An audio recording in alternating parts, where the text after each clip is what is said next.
नमस्कार, मैं रवीश कुमार। बिहार विधानसभा में आरक्षण की सीमा 50 से बढ़ाकर 65% करने का प्रस्ताव पास हो गया। आर्थिक आधार पर मिले 10% आरक्षण को अगर आप जोड़ लें तो राज्य में आरक्षण 75% पहुंच जाता है। भारत में आरक्षण लागू होने के बाद आरक्षण की राजनीति और उसकी समीक्षा पहली बार ठोस रूप से हो रही है और इसकी शुरुआत बिहार ने कर दी। आरक्षण की आड़ में बहुत से कठोर सवालों को पीछे रखा गया था। तरह तरह के भ्रम फैलाए गए। आबादी के अनुपात को कभी भी सामने आने नहीं दिया गया और किसी जाति विशेष को लेकर धारणाएं फैला दी गई कि अमुक जाति को ही आरक्षण का लाभ सबसे ज्यादा मिल रहा है, वह दूसरे का हिस्सा खा रही है। दरअसल बिहार का जाति सर्वे और सामाजिक आर्थिक सर्वे दो बातें साफ साफ करता है। पहली बात, आरक्षण आबादी के अनुपात में कम दिया जा रहा है। दूसरी बात, आरक्षण मिलने के बाद भी सरकारी नौकरियों में उन आबादियों का प्रतिनिधित्व बहुत कम है, नहीं बढ़ा है। इसके कारण हम सभी जानते हैं। से फॉर्म भरिए, फट से एग्जाम दीजिए, झट से ज्वाइन कीजिए।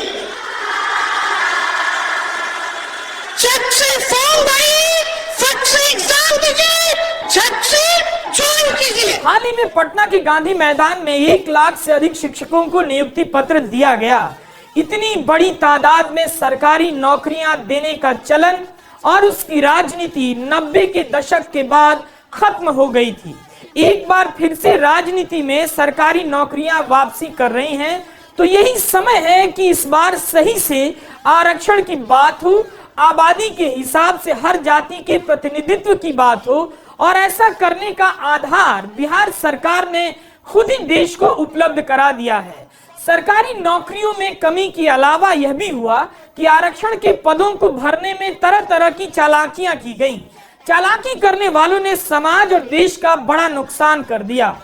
अगर आरक्षण सही से और समय से दिया जाता रहता तो आज इसके फायदे की बात होती और इसका असर देश के लिए भी अच्छा होता। नतीजा बिहार का सर्वे बता रहा है कि आरक्षण के बाद भी सरकारी नौकरियों में आरक्षित वर्गों का उचित प्रतिनिधित्व नहीं है, तो उनका हिस्सा क्यों नहीं है? इस सवाल का जवाब देना होगा और यह सवाल पूछा जाएगा। इस सर्वे ने उदारीकरण की एक और चतुराई का भांडाफोड़ कर दिया है। सरकारी नौकरियों को गायब करने की चतुराई अब किसी भी दल के लिए भारी पड़ेगी। उन्हें सरकार के भीतर नौकरियां पैदा करने होंगे।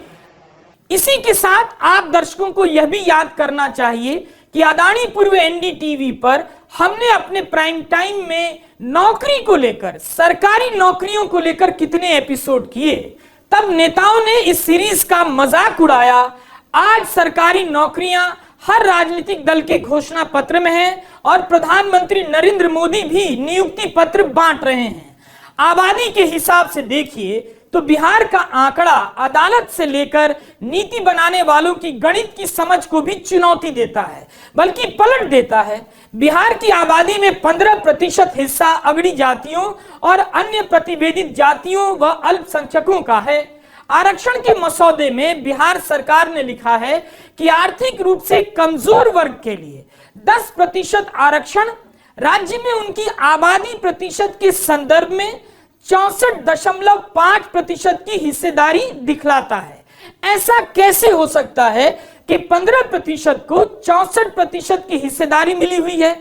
इससे तो यही नजर आता है कि जो 85% है उनकी आरक्षण में आबादी के संदर्भ में हिस्सेदारी बहुत कम है। बिहार की 13 करोड़ की आबादी में पिछड़े और अति पिछड़े वर्ग के 63% हैं। इस हिसाब से तो उन्हें आरक्षण बहुत कम मिला और अगर इसमें अनुसूचित जाति और जनजाति को भी शामिल कर ले तो 85% आबादी के पास कितना आरक्षण होना चाहिए? जाहिर है 50% आरक्षण बहुत कम है, ज्यादा होना चाहिए। बिहार के सर्वे और आरक्षण के आंकड़े को ओबीसी के फ्रेमवर्क में देखा जा रहा है, लेकिन ऐसा करना इस सर्वे के साथ इंसाफ नहीं होगा। नए आरक्षण में अनुसूचित जाति के लिए आरक्षण को 16 से बढ़ाकर 20% करने का प्रस्ताव है। बिहार में सबसे अधिक गरीबी अनुसूचित जनजाति में ही है। 42.70% गरीब हैं अनुसूचित जाति में भी 42.70% लोग गरीब हैं और कई जातियों में गरीबों का प्रतिशत 50 से भी ज्यादा है, 53% से भी ज्यादा है। अनुसूचित जाति की हर जाति में भयंकर गरीबी देखी गई, जो बता रहा है कि समाज के इस हिस्से तक सरकारी योजनाओं का लाभ किसी भी रूप में कम से कम पहुंचा है, न्यूनतम पहुंचा है। बिहार विधानसभा में पेश करने से पहले इस मसौदे को नीतीश सरकार ने अपने कैबिनेट में मंजूरी दे दी। इसके ड्राफ्ट को कानूनी रूप से काफी सतर्कता से लिखा गया है। बताया गया है कि आबादी के अनुपात में आरक्षण में कितनी कमियां रह गईं। आज भी सरकारी नौकरियों में अनुसूचित जाति, जनजाति, पिछड़ी और अति पिछड़ी जातियों का उनकी आबादी के अनुपात में बहुत कम प्रतिनिधित्व है। इसलिए जरूरी है कि पिछड़े वर्ग के आरक्षण को बढ़ाकर 18% और अत्यंत पिछड़े वर्ग के आरक्षण को बढ़ाकर 25% और अनुसूचित जाति के आरक्षण को बढ़ाकर 20% किया जाए। नीतीश कुमार का कहना है कि राज्य में अनुसूचित जाति 19.7% है, उन्हें 16% से बढ़ाकर 20% अधिक आरक्षण मिलना चाहिए। सरकारी नौकरियों के साथ साथ शिक्षण संस्थानों में भी आरक्षण की सीमाएं बढ़ाने को मंजूरी दी गई है। राज्यपाल की मंजूरी के बाद अब इसकी किस्मत सुप्रीम कोर्ट में तय होगी, जहां पहले ही कर्नाटका और महाराष्ट्र के मामले में 50% से अधिक का आरक्षण रद्द हो चुका है, मगर इस बार बहस का आधार बदल जाएगा। बिहार विधानसभा में सरकारी नौकरियों और शैक्षणिक संस्थानों में 65% आरक्षण का प्रस्ताव सर्वसम्मति से पास कर दिया गया। बीजेपी ने भी विरोध नहीं किया। सुना जा 9 पार्टियों की सहमति से जाति आधारित गणना का निर्णय लिया गया। हाँ, मतलब 2.5 लाख करोड़ से ज्यादा, आज जो हम लोग 2.5 लाख करोड़ से ज्यादा राज्य सरकार को लगेगा। तो हम लोगों ने यही कहा है कि भाई एक मैंने 5 साल में पूरा करेंगे, 50-50 लाख अगला बार जो आएगा जो कैबिनेट, तो उसी में ये सारी बातें मेंशन रहेगी। और उसके बाद हम तो आग्रह आपसे भी करते हैं कि अंदरूनी तौर पर केंद्र को भी कहिए कि बिहार एक गरीब राज्य है, विशेष राज्य का दर्जा अगर इसको मिल जाएगा तो 5 साल बैठक नहीं। अरे क्या बात है, आप नहीं साथ थे। अरे हम महोदय, भारतीय जनता पार्टी इसका पुरजोर समर्थन करती है। महोदय केवल आज की बात नहीं है महोदय, हम जिस पार्टी के कार्यकर्ता है महोदय, हमारा जो दल है भारतीय जनता पार्टी, वो हमेशा से इस बात की पकड़ रही है कि जो समाज के कमजोर वर्ग के लोग हैं, जो किसी कारण से विसंगतियों के कारण, सामाजिक विसंगतियों के कारण आर्थिक दृष्टि से कमजोर हो गए, राजनीतिक दृष्टि से पीछे रह गए या फिर सामाजिक कारण से पीछे रह गए, उन सबको बिना ऊपर उठाए हुए हम देश का विकास नहीं कर सकते हैं। ये हमारी पार्टी की मंशा रही है। सुप्रीम कोर्ट में बिहार सरकार कह सकेगी कि उसका फैसला ठोस सामाजिक और आर्थिक आंकड़ों पर आधारित है और सबके फायदे के लिए है।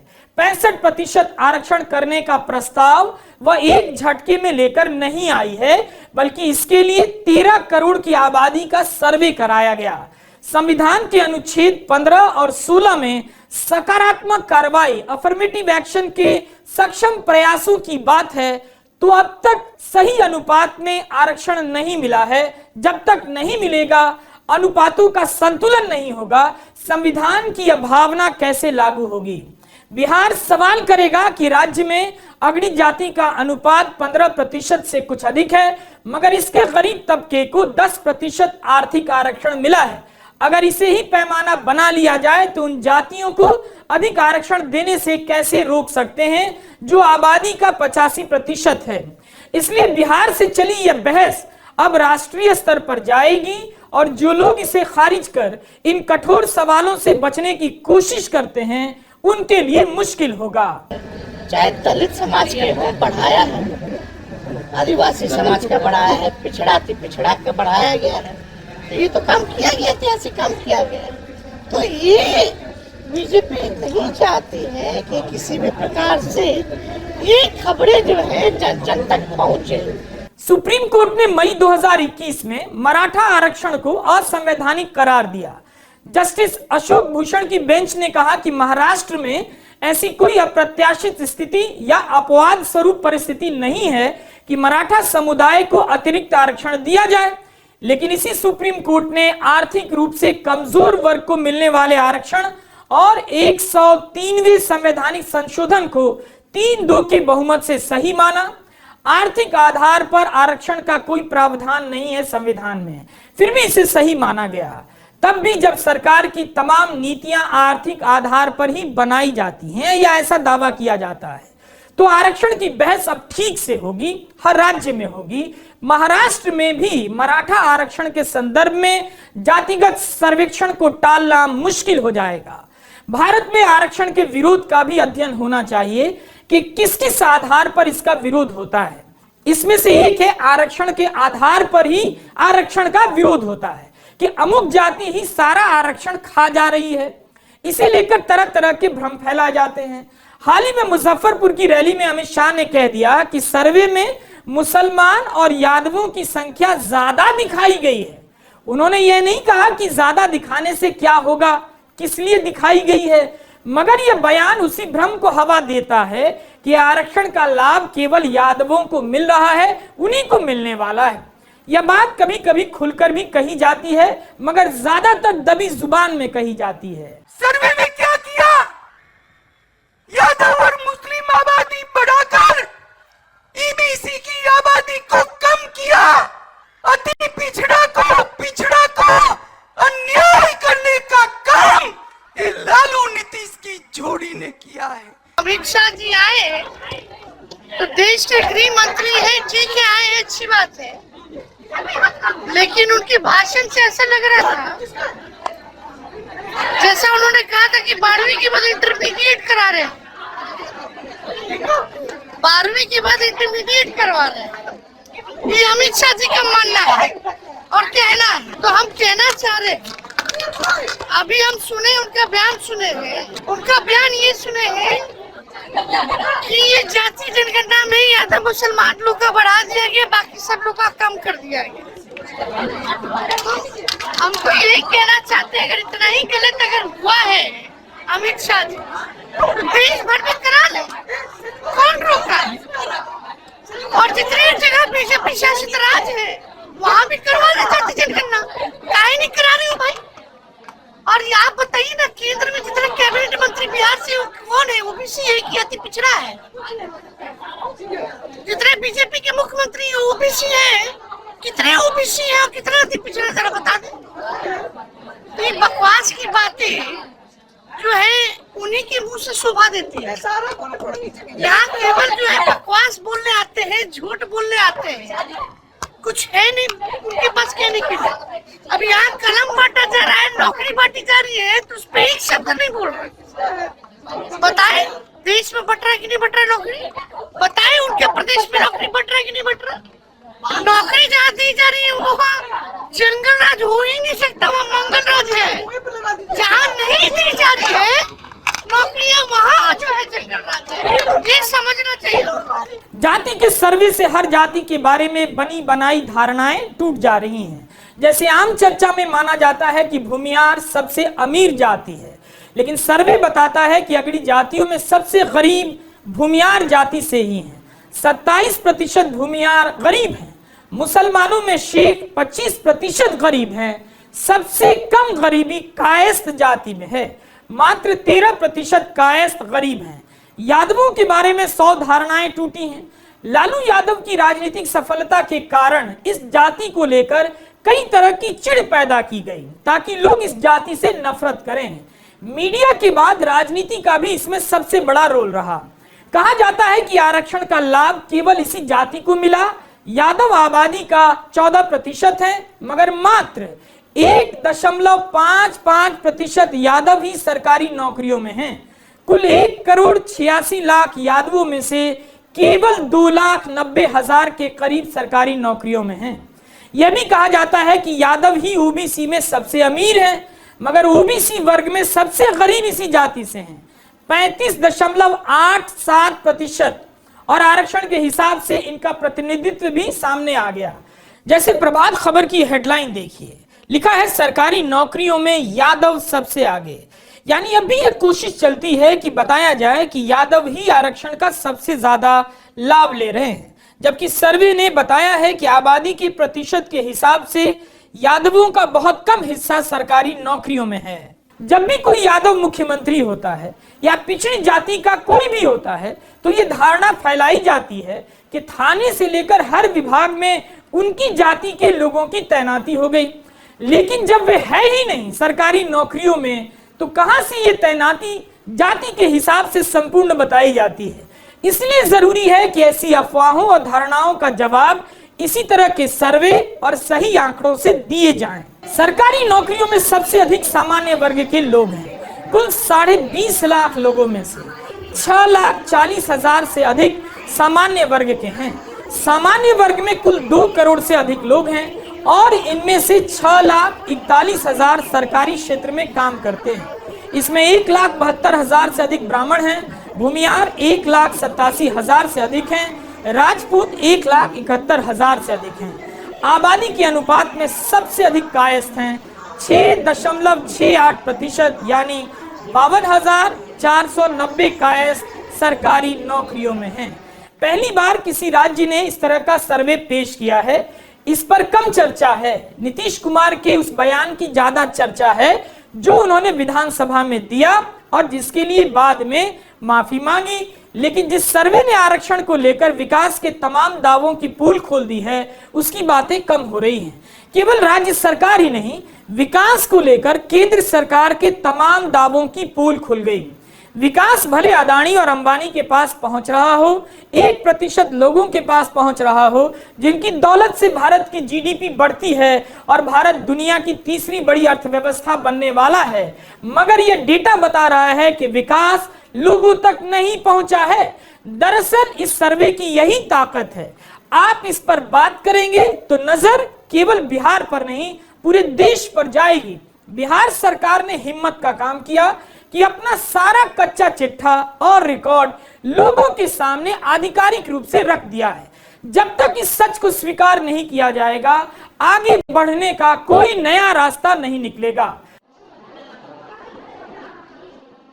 पटना स्टेशन पर प्लेटफॉर्म पार करते इन पांवों में झांक कर देखिए, आप बिहार का आर्थिक सर्वे कर सकते हैं। बिहार की गरीबी अपने पांवों में पहन कर चलती है। बहुत देर तक देखते रहने से आप हिसाब लगा सकेंगे कि भारत में अगर सस्ते जूते चप्पलों का उद्योग ना होता तो इस देश की आधी से ज्यादा आबादी नंगे पांव रह जाती।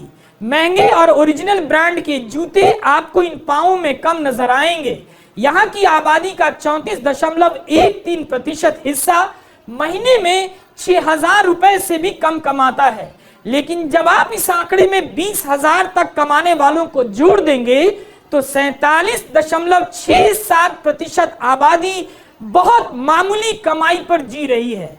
हाड़ तोड़ मेहनत करने वाला बिहार कितना कम कमाता है उसकी सच्चाई बस अभी जाकर आधिकारिक हुई है। बिहार को आप किसी भी कोने से देखिए, Scorpio, Bolero, shopping mall, flyover के बीच से निकलती हुई इसकी गरीबी सामने आ जाती है। बिहार में 50,000 से अधिक कमाने वाले 4% से भी कम लोग हैं।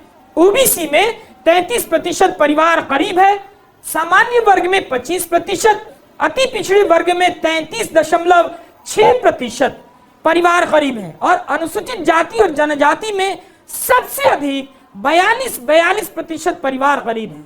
यह उस बिहार की सच्चाई है जो 20 साल से विकास कर रहा है। कई बार विकास से ज्यादा विकास का नारा चल पड़ता है जिसके शोर में हम बाकी चीजें नहीं देख पाते। गनीमत है कि बिहार सरकार और 2 दशक से अधिक समय से सरकार चला रहे नीतीश कुमार ने ही इस सर्वे को संपन्न कराया और सार्वजनिक कर दिया। बिहार मूलतः एक गरीब राज्य था, एक गरीब राज्य है।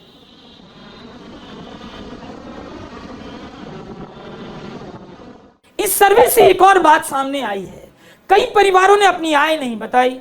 बिहार भर में 4.47% परिवारों ने बताया ही नहीं उनकी आय कितनी है। इसमें सबसे अधिक यादव हैं, 4.23% यादव परिवारों ने सर्वे टीम को अपनी आय से संबंधित जानकारी देने से इनकार कर दिया। कायस्थों में भी 3.87% परिवारों ने जानकारी देने से इनकार कर दिया। सवर्ण परिवारों के 4.85%, पिछड़े वर्ग के 4.18%, अत्यंत पिछड़े वर्ग के 4.44 और अनुसूचित जाति के 4.69% परिवारों ने आय का स्रोत नहीं दिया। तो हम करीब करीब 4% आबादी के बारे में बिल्कुल नहीं जानते कि इनकी मासिक कमाई कितनी है। बिहार की गरीबी ने दूसरे राज्यों को समृद्ध बनाया है। 2 करोड़ लोग इस सर्वे के मुताबिक मिस्त्री, मजदूर और अन्य श्रेणियों के श्रम करते हैं। 2 करोड़ लोग। इस सर्वे ने यह भी बता दिया कि बिहार में 33,000 से अधिक भिखारी हैं, 28,000 से अधिक कचरा बीनने का काम करते हैं। खेतिहर लोग 1 करोड़ से अधिक हैं। स्वरोजगार करने वाले करीब 40 लाख हैं। संगठित क्षेत्र में प्राइवेट नौकरी करने वाले करीब 16 लाख हैं। असंगठित क्षेत्र में प्राइवेट नौकरी करने वाले करीब 28 लाख हैं। करीब 9 करोड़ को गृहिणी, विद्यार्थी की श्रेणी में रखा गया है। बिहार ने कई कड़वी सच्चाइयों का सामना किया। दरअसल जो बिहार ने किया उसे सभी राज्यों को करना चाहिए। अंधेरे में रहने के बजाय अंदाजा कर लेना चाहिए कि अंधेरा कितना गहरा है। बिहार सरकार ने जाति के सर्वे के साथ अपनी कई नाकामियों का दस्तावेज भी खुद ही सामने रख दिया। यह कम बड़ी बात नहीं।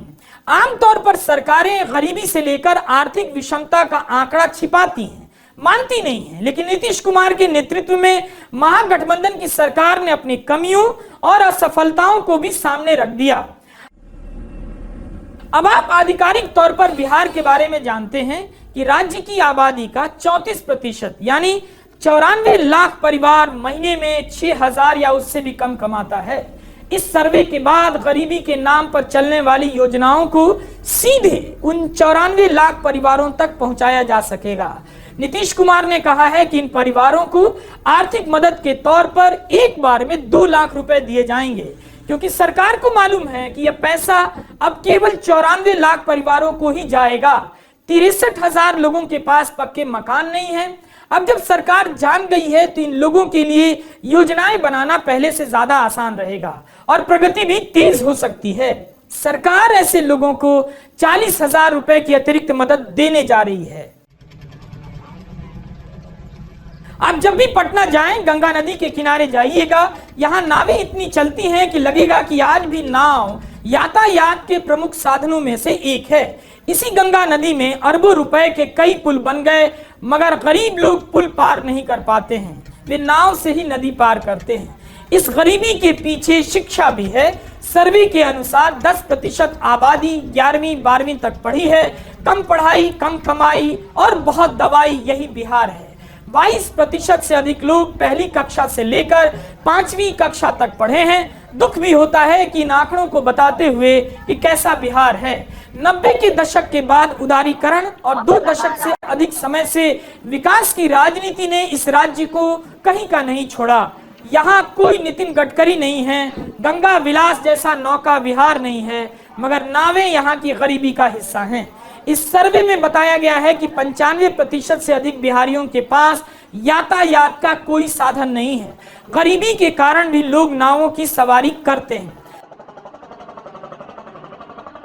जब 47% बिहार 20,000 से कम कमाएगा तो जाहिर है कम किराए की तलाश में रेलवे की साधारण ट्रेनों की तरफ दौड़ेगा।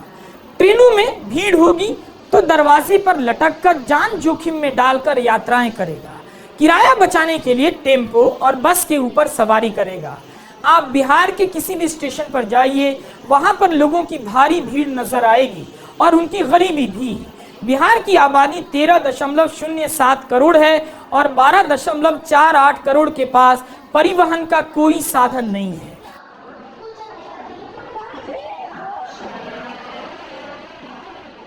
पटना एयरपोर्ट पर उतरते लोगों का भाव ऐसा रहता है जैसे कैलिफोर्निया से उड़कर लंदन उतर गए हैं, मगर उन्हें भी पता है कि गरीबी से निकलकर गए थे, गरीबी में लौट रहे हैं।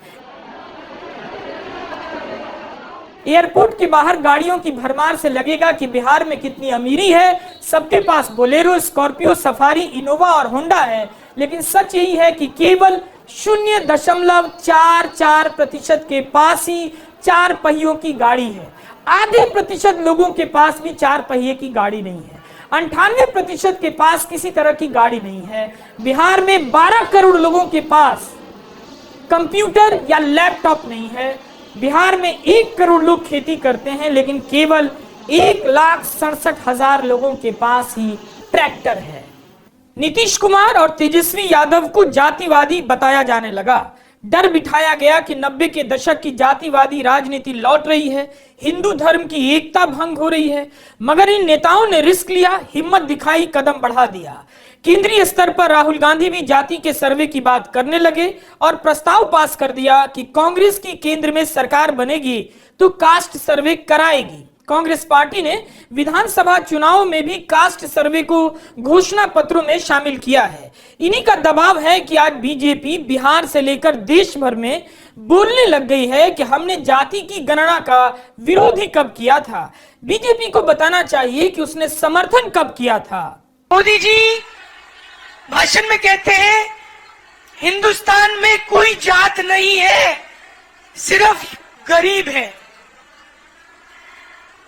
मोदी जी, अगर हिंदुस्तान में कोई जात नहीं है और सिर्फ गरीब है, तो आप अपने आप को 24 घंटा ओबीसी क्यों कहते हो?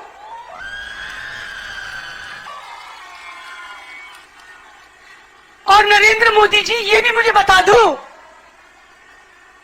आपने ओबीसी का नाम प्रयोग करके बहुत फायदा उठाया, देश के प्रधानमंत्री बन गए,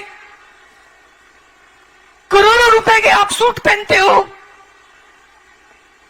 24 घंटा हवाई जहाज में उड़ते हो, तो ओबीसी शब्द का आपने प्रयोग किया और आज आप अपने भाषण में कहते हो कि हिंदुस्तान में कोई जात नहीं। मोदी जी, आप डरिए मत, आप एक काम कीजिए,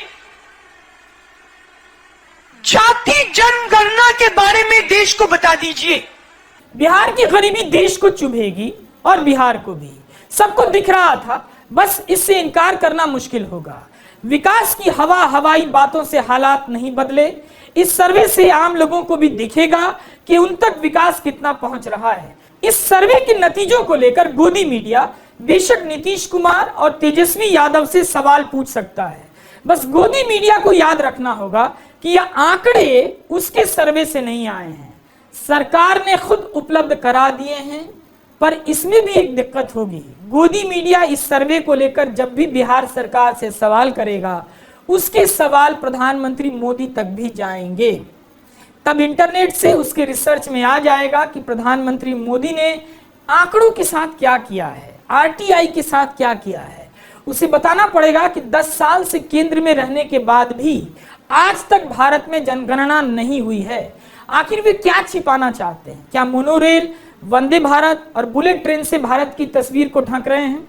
फ्लाईओवर और एक्सप्रेसवे बनाकर गरीबी छिपाई जा रही है।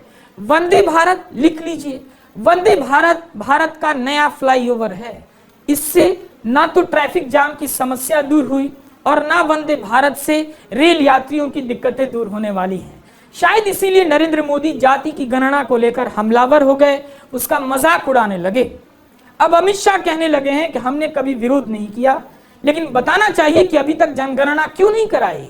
जब बिहार करा सकता है तो भारत सरकार क्यों नहीं? इस देश में चुनाव हो जाते हैं, जनगणना क्यों नहीं हो सकती है? नमस्कार, मैं रवीश कुमार।